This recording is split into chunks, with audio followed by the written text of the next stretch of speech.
তুমি আমার কথা শুনবা না? না, তুমি সত্যি সত্যি চোরাই পথে আমেরিকা যাবা? আরে কি হয়েছে মৌসুমী, এমন করতেছো কেন? আমি কি একলা যাইতেছি?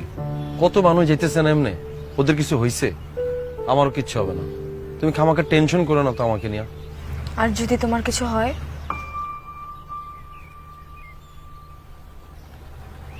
আমার কিচ্ছু হবে না, আমি আমার খেয়াল রাখবো। তুমি তোমার খেয়াল রেখো। তোমার সানি আমেরিকায় যাইতেছে, তুমি খুশি হবে না? ওইখানে গিয়ে আমি ভরপুর ডলার কামাবো, দেশে আইসা ধুমধাম করে আমরা বিয়ার প্রোগ্রাম করবো। ওই যে স্বপ্নে যেমনি দেখছি না, ঠিক অমনি। তুমি বউ সাজবা, আমি জামাই সাজবো, আমরা একই কালারের ড্রেস পরবো। এগুলা ভাবতে ভাবতেই তো আমার টলারে 20-25 দিন পার হয়ে যাবে।